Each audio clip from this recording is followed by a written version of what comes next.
ازيكم يا جماعة عاملين ايه؟ يا رب دايما تبقوا بخير. هكلمكم النهاردة عن كذا موضوع. أول حاجة معانا انتقال شكري خلاص.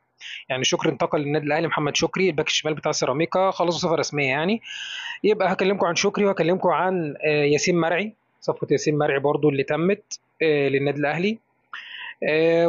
والمواضيع برضو والأخبار بقى اللي هي عاملة قلق اليومين دول في الوسط الرياضي، موضوع أحمد عبد القادر وموضوع وسام أبو علي. الموضوعين دول اللي هو عاملين قلق في الوسط الرياضي، بالذات موضوع وسام أبو علي هو اللي عامل قلق شوية في الوسط الرياضي. هيمشي مش هيمشي؟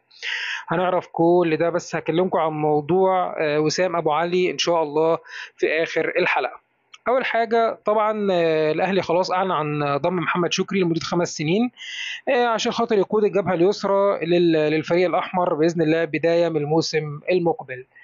ياسين مرعي برضو انتقل رسميا خلاص مفيش مشكلة. أنا بس جايب لكم تصريحات لوالده، لأن أنا سمعت إن والد ياسين مرعي زملكاوي، كان طالع مع اتصال مع سيف زاهر على قناة اون سبورت، بيقول انتقال ياسين للأهلي أهم وأحلى صفقة في حياتي، دي نعمة من ربنا، وأي أب في الدنيا يحب يشوف ابنه في أحسن مكان. ياسين لسه صغير ما تمش 22 سنة، أنا واثق في ربنا ثم فيه، أهم حاجة التوفيق من ربنا عز وجل، وأول حاجة وبعده أتمنى الدعم الجماهيري، وإن شاء الله لعبه وإمكانياته وشخصيته وأخلاقه يساعدوه إنه يعمل حاجة كويسة ويكون مصدر ثقة للناس اللي اختارته يكون وسط مجموعة النجوم دي في النادي الأهلي. وعلى رأس الناس اللي بشكرهم كابتن محمود الخطيب. يعني الراجل باختصار قال لك، يعني حتى لو هو زملكاوي قال لك أنا اخترت ابني يلعب في أحسن مكان ليه. مهما كنت أنت بتحب حاجة وبتموت فيها، بس الحاجة دي هتمس ابنك، لا ابنك هتوديه في المكان الأحسن حتى لو أنت ما بتحبش أصلا المكان ده، بس من مصلحة ابنك يبقى فيه. يعني لو واحد زملكاوي، زملكاوي أبا عن جدا وشايف بيحب مصلحة ابنه، هيوديه النادي الأهلي طبيعي جدا، حاجة مفيش عليها خلاف. معانا حاجه كوميديه كده من كريم ندفد. موضوع كريم ندفد ده موضوع كوميدي شويه. بيقول لك كريم ندفد ده سافر وقفل تليفونه، تقريبا سافر الامارات وقفل تليفونه، ومحدش عارف يوصل له. كان بيتهرب عشان ما يدخلش في صفقات تبادليه، وكان عاوز ياخد الاستغنى ويمشي فري من غير ما الاهلي يستفاد من وراه. يعني شوف الاهلي استحمله كام سنه وعايز يمشي فري في الاخر. معرفش ايه الفكره، يعني في الناس بتتجنن في الاخر ولا ايه. وهو اللي كان موقف صفقة شكري طول الفترة دي، ودلوقتي الأهلي خد قرار إنه مش هيتدرب مع الفريق، ورفض يتعمل له قياسات بدنية زي لعيبة الأهلي امبارح. قابل بقى كده خلاص، ما دام أنت بدأت بالغدر زي ما بيقولوا فاستحمل بقى، عشان نرجع بعد كده نعيط ونرجع نزعل. إيه المشكلة لما تدخل في صفقة تبادلية؟ إيه المشكلة؟ ما هو أنت كده كده هتمشي، تدخل بقى في صفقة تبادلية، تتباع فري، تتباع بفلوس، إيه مشكلتك؟ فأنا مش فاهم اللعيبة بتتصرف إزاي يعني خالص بصراحة يعني. بالنسبة لموضوع أحمد عبد القادر، موضوع أحمد عبد القادر يا جماعة، كابتن أحمد شوبير طلع قال لك أحمد عبد القادر عايز يمشي والأهلي ما عندهوش مشكلة، لا في كوبري ولا ترعة. المعلومات اللي عندي قد تكون مؤكدة، أحمد رغبته الأولى يلعب للزمالك، وهي رغبة مشروعة، وقعد أكتر من مرة مع مسؤولي الزمالك وبيدوروا إزاي تخلص القصة.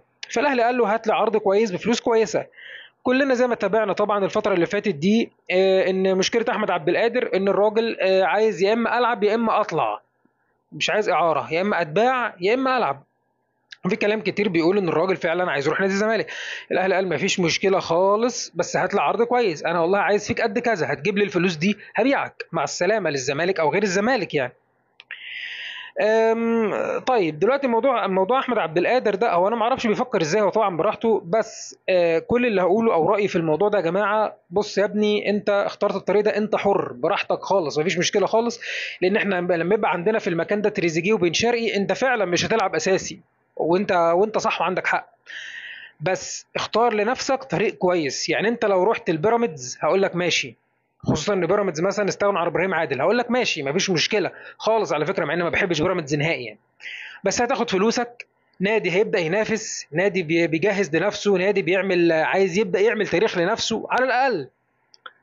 مش هتتعب، مش هيبقى في مشاكل، مش هيبقى في قضايا. انت بقى رايح للزمالك علشان حاجه معينه تانية في مخك، فانت ربنا يسهل لك يا ابني ومع نفسك. وفعلا هي دي نوعيه لعيبه الزمالك يا جماعه، اللعيبه المزاجيه، اللي هو انا عايز العب النهارده، انا النهارده حريف وكويس، بعده لا ما مش عارف العب، مش قادر العب، بعده اصلا انا مش جاي التمرين النهارده. هي دي حياه الزمالك، فيها يعني اريحيه كده ومرونه في كل حاجه، انت مالكش في حياه الالتزام، واضح جدا. ففعلا النادي اللي هيناسبك نادي الزمالك، فبالتوفيق في مرحلتك الجايه. جينا بقى لاهم موضوع معانا واخر موضوع، وسام ابو علي. وسام ابو علي يا جماعه خلاص، كل اللي اتاكد دلوقتي ان الراجل مش عايز يكمل. عمل كذا جلسه مع الكابتن محمد يوسف، قال لك لا انا مش مكمل. قالوا ما فيش مشكله، يوصل العرض اللي احنا عايزينه اللي هو مش اقل من 10 مليون دولار ومع السلامه.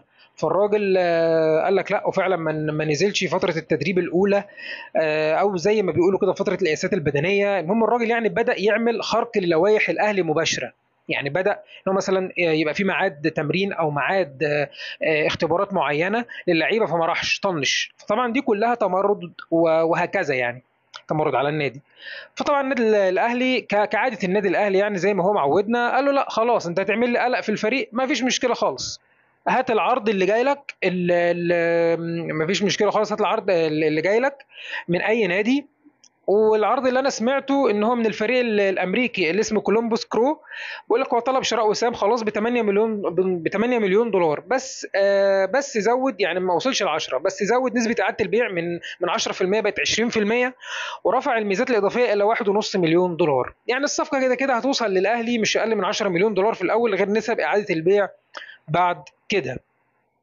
فموضوع وسام مع النادي الاهلي يا جماعه تقريبا انتهى خلاص، وصلنا لمفرق الطرق.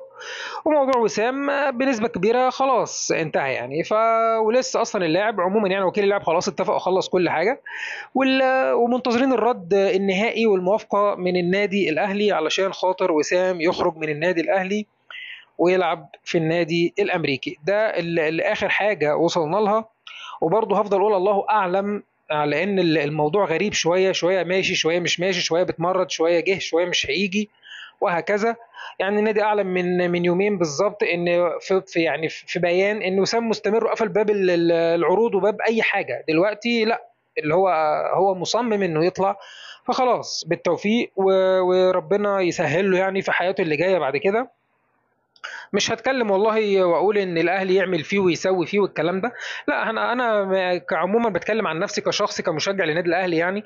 ما عنديش حته المرض من ناحيه اللعيبه ان انا ادمره، او ان انا عشان اللعيب عايز يمشي ويسيبني فان انا ادمره. مع ان الاهلي مختلف عن اي نادي في حته ان انا موفر لك كل حاجه وبدي لك فلوسك، يعني مجرد ان انت عايز تطلع من عندي عشان خاطر انت طماع مش اكتر. يعني لان وسام جاي له 3 مليون دولار في الشهر، في الشهر مثلا، في السنه قصدي. فطبعا 3 اضعاف اللي النادي الاهلي هيدفعه، فهو طالع علشان طماع. لكن وسام في الاهلي خد شهره وخد وكمان هياخد بطولات، وكمان بيعمل تاريخ. وكمان وسام مثلا مقارنه باللي كان بياخده في النادي الاولاني اللي سمعت انه بياخد 100,000 دولار، وسام جه النادي الاهلي بياخد مليون دولار او مليون و100 الف دولار. فانت بتتكلم في 10 اضعاف تقريبا. فالنادي الاهلي يعني ادالك تقريبا 10 اضعاف الرقم اللي كنت بتاخده في ناديك القديم. فده معناه ان انت طماع. وبرضو انا مش مع النادي ان هو يجمده او يعطل مفاوضاته او يقرفه او يعمل ده كله، لا مفيش مشكله خالص. وفعلا النادي الاهلي عمره ما خذلني، وقال له ما دام انت مصمم ان انت تمشي وكده فما فيش مشكله. موافقين على العرض اللي النادي قدمه اللي هو 8 مليون دولار، بس ضعفوا طبعا نسبه اعاده البيع والكلام ده.